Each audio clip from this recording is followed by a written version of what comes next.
The Courage to Heal is a book that was first published in 1988 at the rise of the satanic panic I described in the last video in this series, where the general public was frantic over the belief that Satanists were abusing and killing children all over the world in hidden, secret satanic rituals. During this time, many people claimed they had repressed memories of abuse, and children were manipulated into believing they had been abused or had witnessed the abuse of others. Innocent people were imprisoned, lost their families, reputations, businesses, and freedoms due to the false claims of repressed memories. Meredith Moran was a feminist writer who had falsely accused her own father of sexual abuse after reading the Courage to Heal book and interviewing others who had claims of incestual child abuse in their past. To know more about her history, see the first video in this series called Manipulated Memories. In her own book, My Lie, A True Story of False Memory, she said in response to her friend, whom she had just found out had also wrongly accused her father of sexual abuse, quote, "Let me guess, someone gave you a copy of The Courage to Heal," unquote. This book has been cited as the Bible of the repressed memories movement because it is basically telling people that if they think they might have been abused or have certain symptoms that align with survivors of abuse, they could have been abused and just cannot remember it. Attorney Patrick Clancy has worked with clients for decades and has fought against what he calls the groupthink movements that cause people to come to false conclusions no matter the facts or evidence to the contrary. He aligns the groupthink mentality of the repressed memories movement with other destructive groups that have convicted innocent people to imprisonment and even to death. Prosecutors, police, and psychologists, physicians, and politicians have joined the media in a decades-long campaign of groupthink in favor of victims and against the accused. Police uncritically accepted all accusations as true, utterly failing to perform even the most rudimentary critical analysis of the accusations. False groupthink movements all have their Bibles, publications that claim to be factual but are actual junk science, or worse, outright lies. From time immemorial, these propaganda pieces have been used to proselytize these evil, self-righteous, holier-than-thou movements.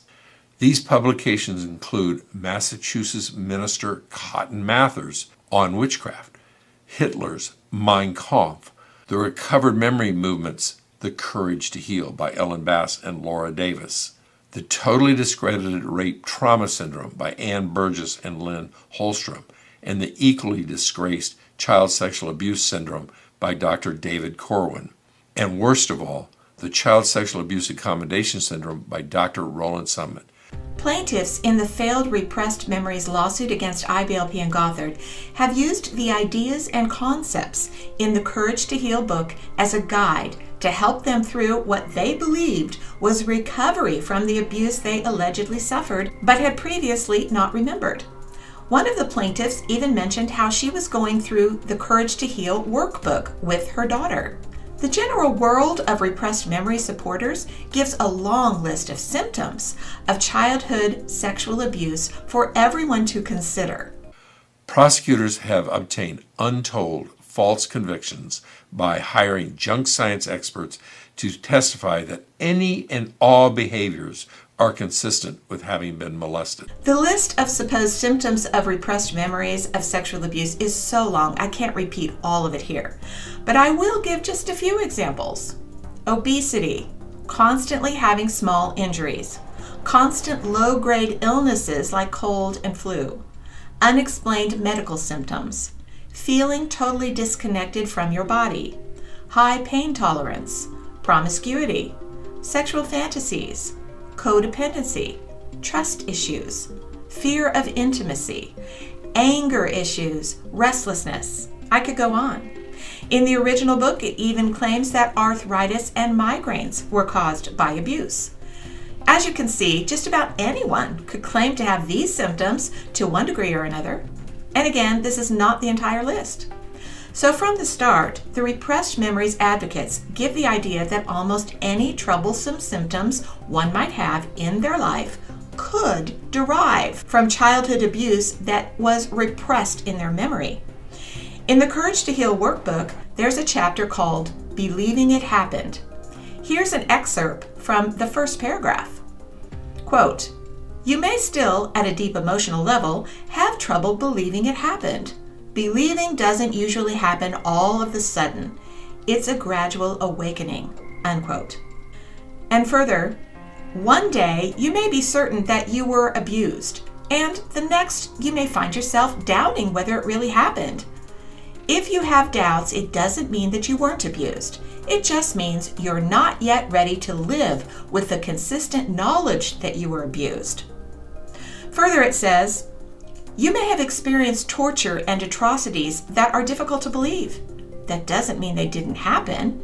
It just means we have to stop being naive. We have to broaden our perception of evil." Unquote. Throughout the book and the workbook, this is restated over and over again in different ways. There are probably 50 pages of significant prodding for the reader to believe they were abused and could not remember it, for every quick mention that a person's memory might not be accurate.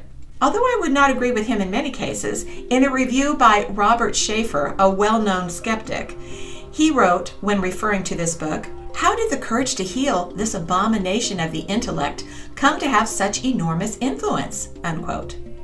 He explains that one of the writers is a lecturer on alleged child abuse and a facilitator of workshops. The other has no academic training in psychology at all, and they both ground their hypotheses squarely in women's intuition. Here's another quote from the book. "Often the knowledge that you were abused starts with a tiny feeling and intuition.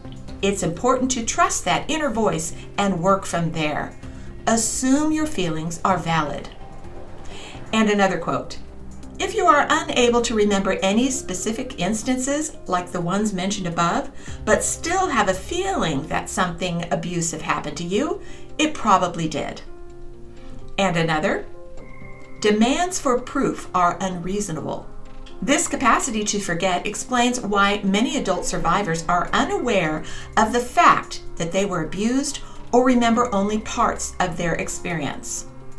Sometimes when women say they feel they were sexually abused but they don't have any memories, they mean that they can't tell a cohesive narrative about the abuse. Schaefer further notes, quote, "No tale is too absurd to be believed." Unquote.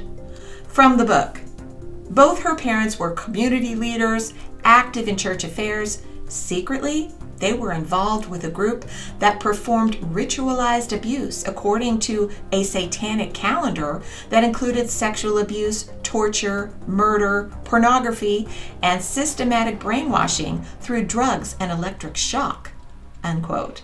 Of course, here he is pointing out that the book takes any and all tales as true, no matter how outrageous, regardless of the lack of evidence that would obviously be present in such cases because an alleged victim supposedly remembered them. It doesn't seem to matter whether or not there is evidence that these abuses happened. Then it will mention, briefly after much prodding to believe the memories, that memories may be inaccurate. The book doesn't only continually suggest that if you have problems, you were likely abused physically. It also suggests that abuse could be due to a general idea, such as inappropriate boundaries or emotional sexual abuse.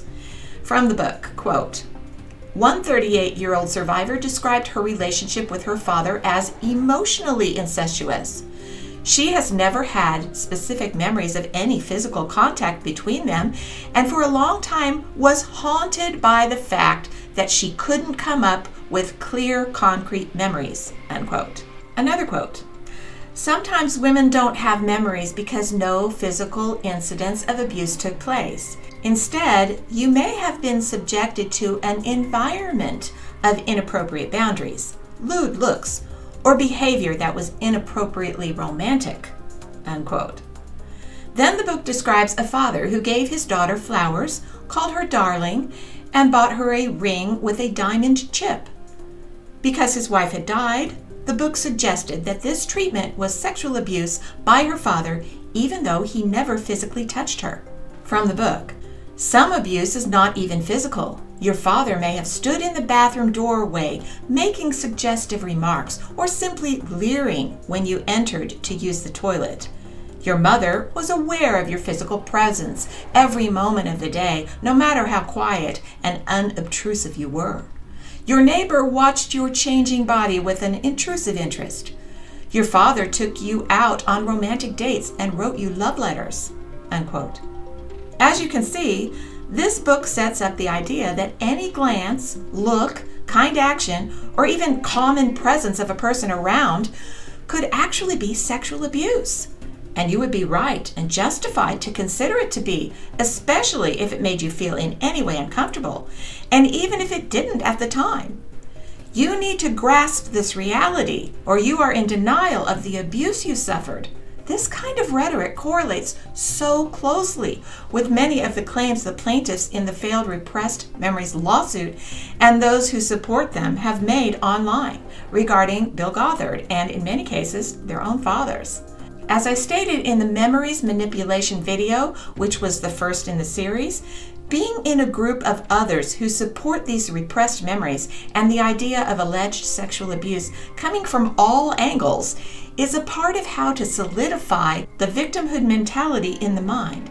And a group that believes this can keep a person on the track of thinking they were abused, even if they were not. The balance of justice has practically been destroyed by the Believe the Victim movements.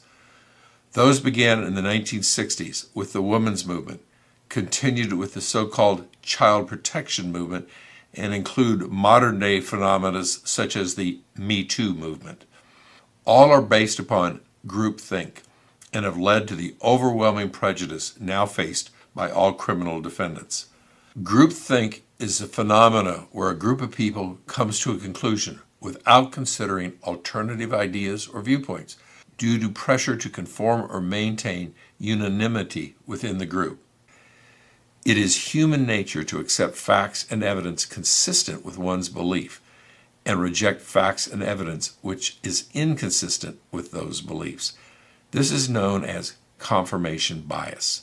Confirmation bias keeps the ironclad bonds of groupthink in place as the group rejects all contrary evidence, no matter how compelling or factual information may be. Another excerpt from the Courage to Heal book. Quote, "Being in the group really helped.